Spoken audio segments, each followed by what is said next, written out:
एक किसान हुआ करता था। वो बहुत ही मेहनती था, अपने काम के प्रति ईमानदार था। वे अपने छोटे से खेत में काम करता था। उस छोटे से खेत से उनको अच्छा खासा धन प्राप्त हो जाता था। 5 से 6 सालों बाद उन्होंने कड़ी मेहनत कर खूब धन अर्जित किया तथा आसपास की सभी जमीन को खरीद लिया। अब उनको और ज्यादा मेहनत करने की जरूरत हुई। वो अकेले इस कार्य को करने में समर्थ नहीं थे। इसीलिए उन्होंने वकर रखने के लिए अखबार में इश्तिहार छपवा दी तथा इंटरव्यू लेने के लिए बहुत से लोगों को बुलाए। वे सभी से सवाल करते हैं कि आपको एग्रीकल्चर के बारे में क्या नॉलेज है, यानी खेती बाड़ी का कौन सा काम आता है। लोगों ने अलग अलग जवाब दिए। किसान को उन सभी का जवाब समझ में नहीं आया।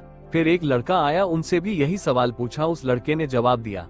उसकी इस जवाब को सुनकर किसान को अटपटा जरूर लगा, लेकिन उसको काम में रख लिया। किसान ने उससे पूछा था कि तुम क्या करोगे। उस लड़के ने बहुत ही प्यारा सा जवाब दिया, जब तूफान आएगा तब मैं आराम से सो जाऊंगा। किसान को ये जवाब अटपटा जरूर लगा, लेकिन उस लड़के को काम में रख लिया। वो लड़का किसान की हर काम में मदद करता, खेतों की रक्षा करता। एक दिन किसान दौड़ते हुए आया, उस लड़के को ढूंढ रहा था क्योंकि तूफान आया हुआ था। उन्होंने देखा कि वह लड़का आराम से सो रहा था। किसान अपने मन में कहने लगे, देखो इस पागल आदमी को कैसे सो रहा है। इसे तो अपना काम करना चाहिए, बैलों को बांधना चाहिए, खेत की रक्षा करनी चाहिए। किसान अंदर गए और उस लड़के को उठाए और बोला, तुम्हें अपना कार्य मालूम नहीं है क्या।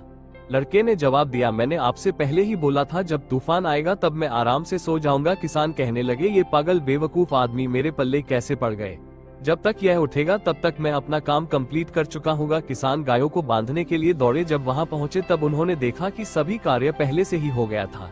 किसान को अब ये बात समझ में आया कि जब तूफान आएगा तो मैं आराम से सो जाऊंगा, अर्थात मुसीबत आने से पहले ही सभी कार्य को पूरे कर लेना चाहिए। बहुत से किसानों का यही हाल है कि वे मुसीबत आने पर ही कार्य को करने के लिए दौड़ते हैं, पहले से कार्य को करके नहीं रखते।